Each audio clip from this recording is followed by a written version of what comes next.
Equitable Life Assurance Society presents This Is Your FBI.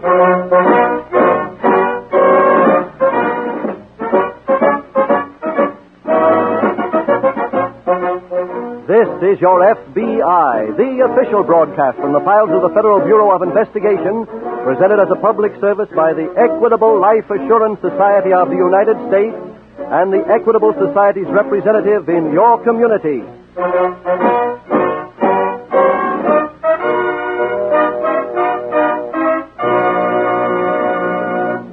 For the next 30 seconds, I want to talk to listeners between the ages of 35 and 45, to men and women who occasionally find themselves thinking, will I be alive in 1975?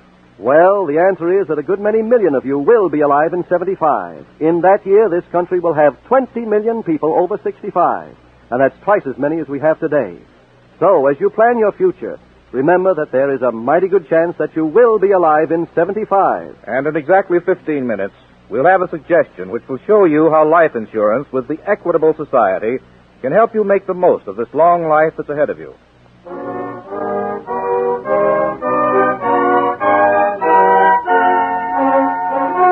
Tonight's FBI file, The Fugitive Pirate.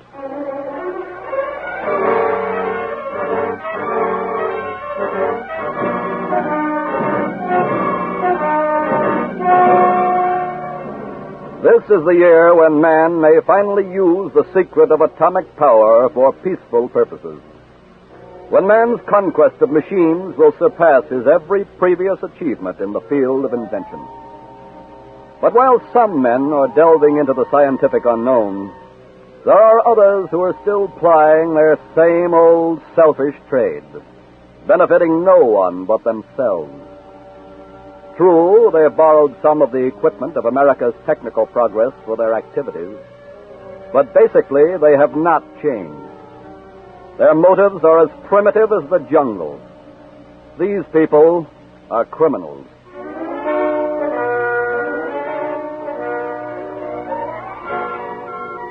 Tonight's file opens in a cottage located in a sparsely settled section of the Florida coast. It is night. In the living room of this modest dwelling, we find John Douglas and his wife, Lucy. John? Yes, sir? Sounds like the storm's letting up. Yep. Should blow over before morning. What are you doing? I'm working on some figures, and I'm not very happy about them either. What's wrong? Well, Lucy, what with the weather and all, I was only able to work 10 days last month. According to my arithmetic, we only cleared enough to make the final payment on our boat. John, that's wonderful. Well, I don't think so at all. Why not? Well, you've been skimping and saving for a year so I could buy that boat. You needed it to make a living. Yes, I know, but I hope by now to be able to do something for you. Oh, John. And buy you some clothes, things for the house. You will, John. I know you will. I can wait. Sure. Meantime, Oh, who's that? let's see. Pretty late for company. Let me in, will you? Sure. Here. Better give you a hand. Thanks. Just lean on me. Yeah. Take it easy. Oh, what's wrong with him, John? I don't know. We'll see. Who is he? Never seen him before. Sit here, mister. Yeah. Okay. He's wearing a life preserver. Yeah. What happened to you, mister? A boat's a couple miles out. Near the reef. It's been tough getting in. Oh. Well, Lucy, go fix him something hot to drink. Oh, sure. Get these wet clothes off him right away.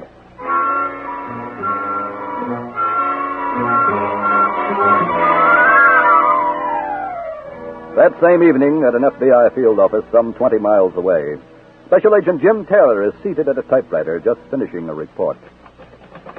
Jim, have you seen Mr. Barton? Oh, yes, Mark. He's down at police headquarters. I found a message at home for me to report here at once. This is my night off. It was. You've been assigned to work with me. Something big? Yes. Jewel robbery at one of the largest estates on Bayfront Drive. Have you been out there? Just came back. What's our angle? The two men who did the job posed as FBI agents. Oh. What are the details? Well, a family named Claremont was giving a big party tonight. Yeah? Two men dressed in dinner clothes presented fake credentials. They asked to see Mrs. Claremont alone. I see. She took them into the library. One of the men threatened her with a gun and forced her to hand over her jewels. She was then bound and gagged, and the men ran out. How much were the jewels worth? Over $50,000. When was the robbery discovered? About 5 minutes after the men left. But by that time, the thieves had made a clean getaway. They stole a car belonging to one of the guests. Any further word on them? Yes, the car was just found abandoned at a dock about 3 miles from the house. Who turned that up? Local police. Oh. They also found a witness who saw two men get out of the car and into a boat alongside of the dock. Stole a boat, too, huh? No, the witnesses said they seemed to know their way around it. Evidently, it belonged to them. They drove off in it? Yes.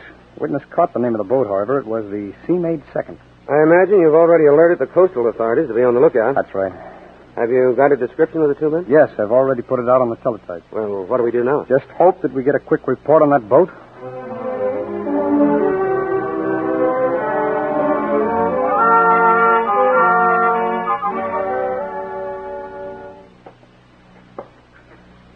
Morning. Oh, good morning. When did you get up? A couple minutes ago. Seen these clothes by the bed, so I put them on. That's what they were there for. How do you feel? Okay. Well enough for breakfast? Sure. How about some eggs? I just got them right fresh from the hen. Swell. Sit down. I'll have something for you in a minute.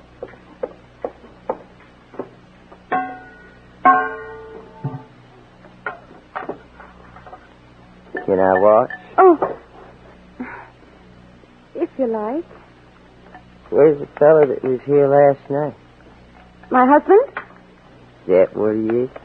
Yes.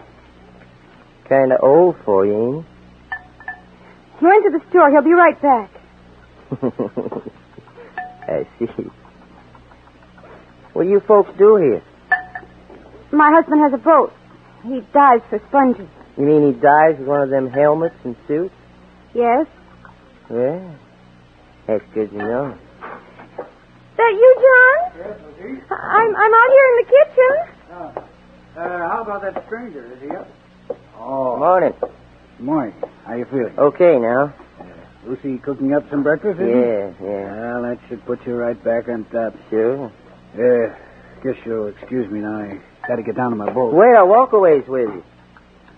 Have got time, man? Go ahead. Just holler for him, Lucy. All right.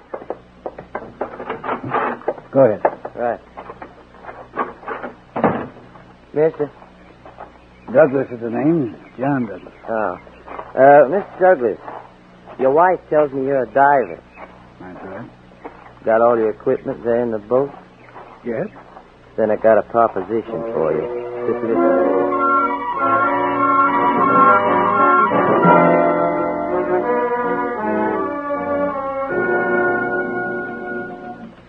Morning, Mark. Oh, hello, Jim. What did you do? Stay here all night? No, I just came in about 20 minutes ago. Anything break? Yes, I was just on the phone with the sheriff up at San Marino. And? The body of a man was found washed up on the beach there early this morning. From his description, he sounds like one of the missing jewel thieves. Then something must have happened to the boat. Well, according to the sheriff, that's been pretty well established. How? Well, there'd been quite a bit of debris washed up on the beach from last night's storm.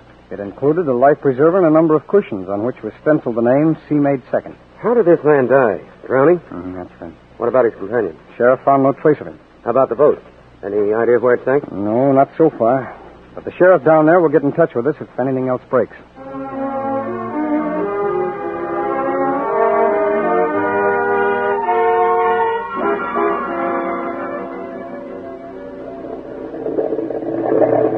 How we doing, Mr. Douglas? Well, we should be getting near that reef. That is, if you remember the position right. Look, I told you there was a buoy no more than 100 feet from where the boat sank. I heard the bell ring. Well, he'll soon be there then. Okay. I think I'll go below, see if your wife will rustle me a little food. Yeah, go ahead.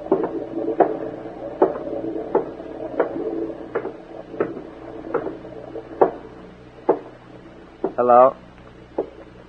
Hello. I'm kind of hungry. There's some sandwiches. Help yourself. Okay. We'll be getting there soon. Ain't you excited? Why? Why? There's over $50,000 worth of jewels in that boat. The deal I made with your husband, half of that goes to him and you. I know. And you still ain't excited? No. Why not? something wrong with this whole thing. I already told you I was working on a boat. There were jewels in that boat. The owner ran it on a reef and it sank. According to the laws of the sea, if we salvaged the jewels, they belong to us. What happened to the owner? When we went down, I lost track. I still wish we'd never agreed to come. Okay. Got anything to drink? There's some water in that jug. Oh. You know something? You know what's the matter with you? You just don't like nothing. Guess that's what comes from hooking up with an old guy. You get mixed up. Scared. That's not true. What you need, sweetheart, is a young guy. Now, look. Come up on deck. We're near the fort. Okay. See you later, honey.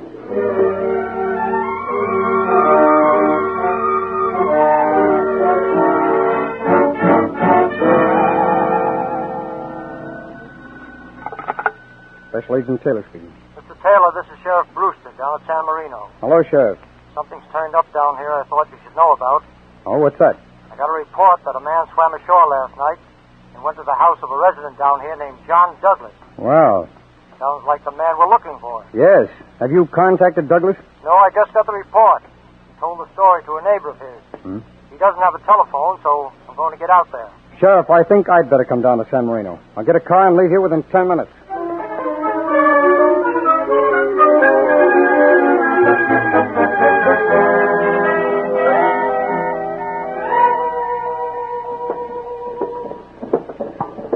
What's the story on your husband? Huh? Did he talk to you? Yes, just a few seconds ago. What did he say? He's down about 40 feet walking along the reef. Well, did he find anything? Yes, John? I've located the boat. Good. Did he find the boat? Yes. Fine. I'm on deck.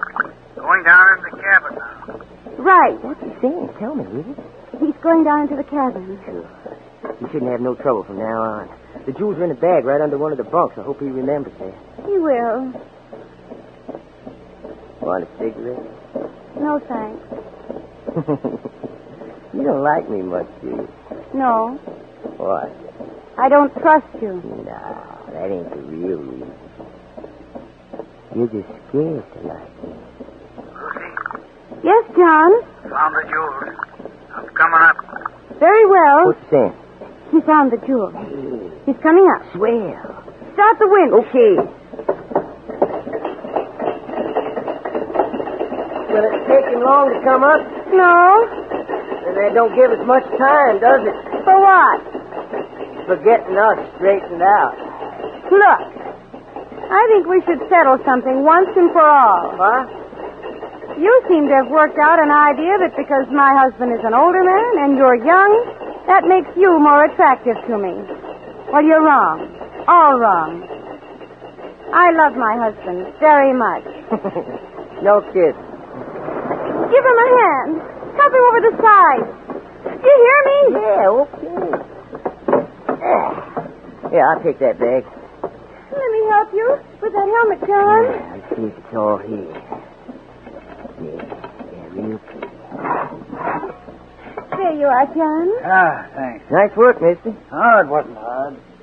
You better head right in. It's getting dark. Wait a minute. Huh? Sorry, but we ain't going back to your place. We ain't... What do you mean? You just get on that wheel and go where I tell you. Now, just a minute. You heard me? John, he has a gun. Your gun. That's right. I found it in your cabin. Now kindly do like I say.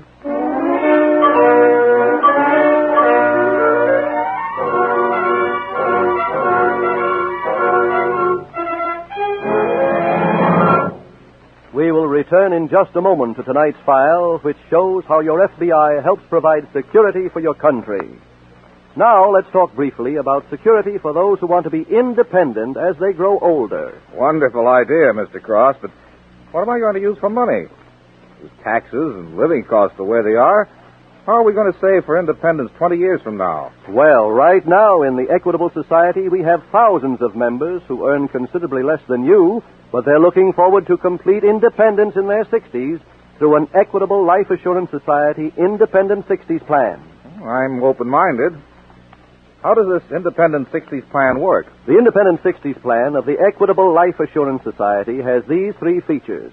First, it costs considerably less than you probably think, especially if you're covered by Social Security. Second, you can create your retirement estate for the full amount the moment you sign the contract. You don't spend years wondering whether or not you're going to accumulate enough money to be independent in your 60s. You're sure of it because it's guaranteed by the Equitable Life Assurance Society. Third, this Equitable plan gives you a definite goal and provides you with a practical method of reaching that goal. Yes, there's nothing finer than being independent in your 60s, being your own boss, doing the things you want to do.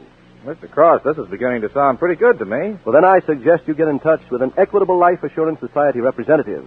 He'll give you the facts on the Independent 60s plan and let you make up your own mind. Look in your phone book for the Equitable Society. That's EQUITABLE. Or send a postcard care of this station to the Equitable Life Assurance Society of the United States.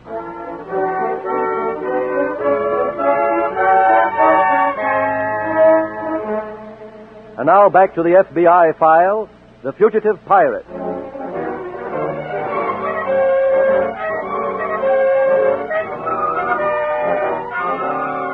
The shocking lack of decency exhibited by the criminal in tonight's case in the files of your FBI should not be as shocking as it is. For it should be understood that in order to be a criminal, you must develop a new sense of morals, a different set of rules by which you live your life. No longer are you interested in doing unto others as you would have them do unto you. No longer do you care about the poverty and hunger that attack other people. For in the mind of the criminal, there are no other people worth thinking about. The criminal lives for himself. And in his depraved mind, there are no values beyond those that serve his petty personal needs. That is why you must do whatever you possibly can to end the wave of crime. For only one set of morals can survive, yours or his.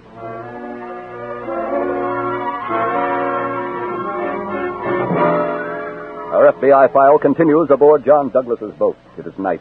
Douglas and his wife are standing by the wheel. The jewel thief is seated behind them, giving orders. Just keep heading due south. I'll let you know when to turn in to shore. Look, John, he has the gun. You got to do as he says. Oh, very well. It's pretty dangerous, though, running on this dark a night with no lights. If we ain't got lights, nobody sees us. That's how I want it. You didn't tell us the truth before, did you? About what? That sunken boat and the jewels? No, I didn't. I knew it. What's the real story? Well, I guess there's no harm in telling you. My brother and I struck up a party the other night. Made a getaway in that boat, hit the reef, and sunk. Where is your brother? I don't know. When the boat went down, we both did the best we could, but I'm sure he made it. Bill's tough. He's real tough. Police must be looking for you for that robbery, eh? Sure. But they ain't looking for you. You're the best protection I got. That's why we're sticking together till I'm in the clear.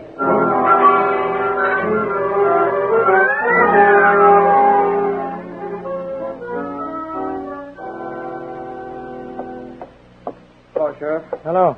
I'm Jim Taylor. Oh, hello there, Jim. I've been waiting for you. Sit down. Thanks. I got quite a bit to report. Oh?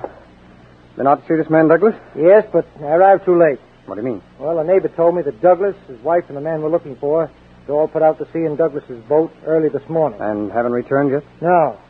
I think I got the motive for their going, too. Oh, what's it? Well, Douglas is a professional diver, and he's full equipment. I see. Now, if the jewel thief's boat did sink, which certainly seems logical. The thief enlisted the diver's aid to recover the jewels. All right. Oh, did you get a description of Douglas's boat? Yes, I've already sent out an alarm on it. Good. Oh, is anyone out at Douglas's house waiting for the boat's return? Yes, I left 2 deputies out there. Oh, by the way. Yes? I found these pants in his cabin. Huh? They obviously belong to the thief. Let me ask you them, please. Sure, here. Tuxedo pants. There's a label in the waistband. Oh, yes.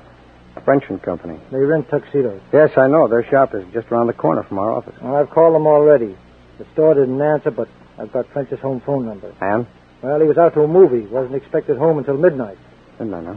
Let's see, it's 10:15 now. Mm-hmm. Sheriff, this could be a valuable lead. We might find out from Mr. French who the two thieves were. I think I'll drive back to town.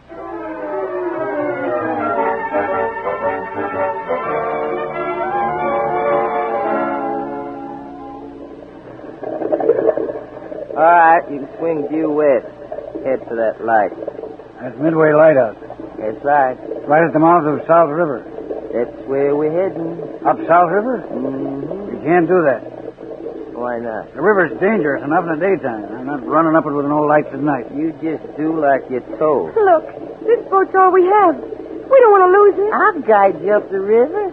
This is home base for me. I know it like a book. How far up you aiming? About 20 miles. 20? That far up is nothing but swamp. We stopped just before we hit the swamp. River City.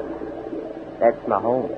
Why can't you get off at the mouth of the river? Because it's safer this way. I made a deal with my brother that if we got separated, we'd meet at home. I want to keep that deal. I'm not running up there without lights. Oh, yes, you My are. boat means too much to Stay me. at that wheel. No, I ain't going to stay at... You didn't have that gun. Yeah, but I do have it. Now get back to the wheel.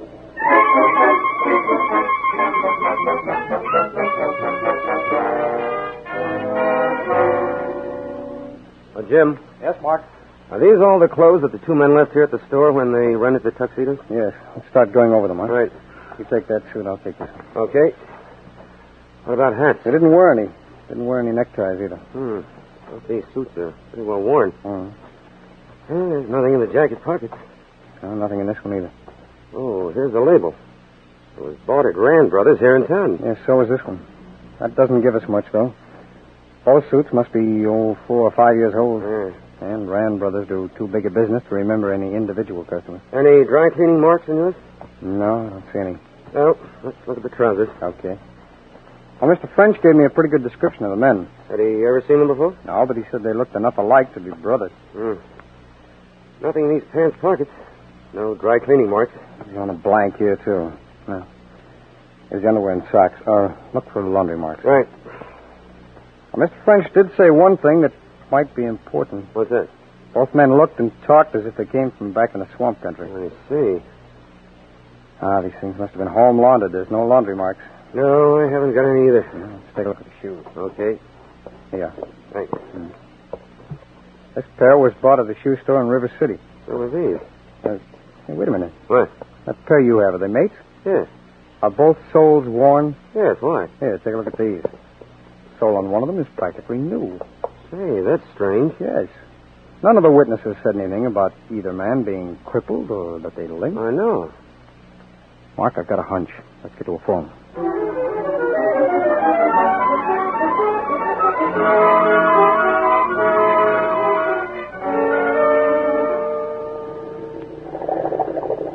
Head over there for the left bank. It's safe to go that close to shore? Look, I took you all the way up the river okay, didn't I? See that little dot? Yes. Pull alongside. This where you live? Yes. Oh, thank heaven. Don't see no lights on in the house. Maybe I beat Bill back here. Alongside. Uh-huh. Well, get off. Not yet. Why? I got something to tend to here first. We've done as you asked. We've brought you home. Now get off and leave us alone. It ain't gonna be that easy. What do you mean? You both know too much. All we know is that we want to get away from here. Sorry, but I gotta make sure you keep quiet. What are you talking about? I gotta kill you. Put down that gun. There we are, Phillips. Who are you?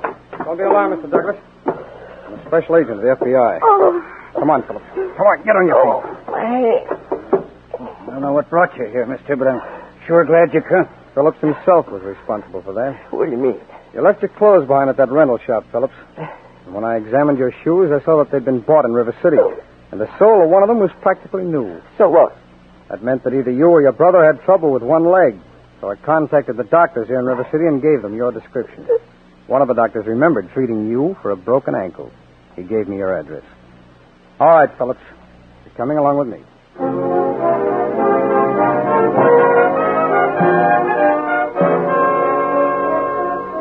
Charles, alias Chuck Phillips, was sentenced by a federal court to serve 5 years for impersonating a federal agent. At the conclusion of this term, he will then serve a 25-year sentence imposed by local authorities for robbery and assault. The two Phillips brothers thought they had committed the perfect crime, and for a while it must have seemed to Chuck as if they had. But no crime is perfect. For somewhere in the devious machinations which produce crime, there is a clue left on some unsuspected point. Many times it is not an apparent clue. But while it is true that crime as a business has not progressed in 50 years, it is equally true that in the field of scientific investigation of crime, there has been great progress. In tonight's case, for instance, the very manner in which a shoe had been worn was the undoing of a criminal who had planned very carefully. But that small clue was turned into the criminal's capture by superior knowledge of a special agent. Superior knowledge he had received as part of his training as a member of your FBI.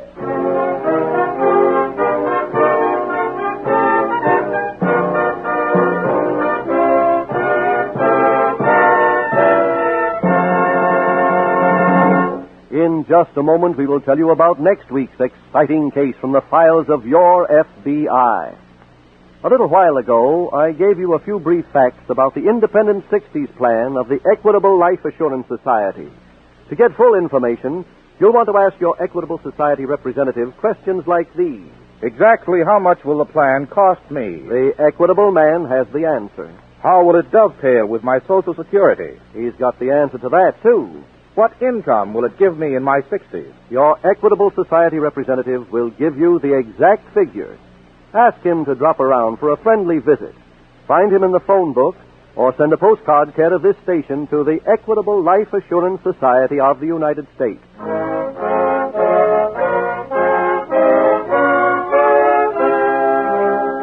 Next week, we will bring you another colorful story from the files of the Federal Bureau of Investigation. The Vicious Shakedown.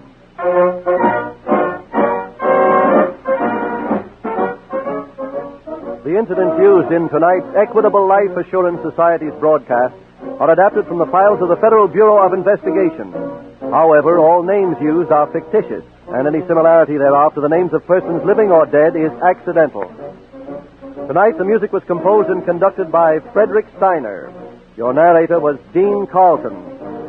This is Your FBI is a Jerry Devine production.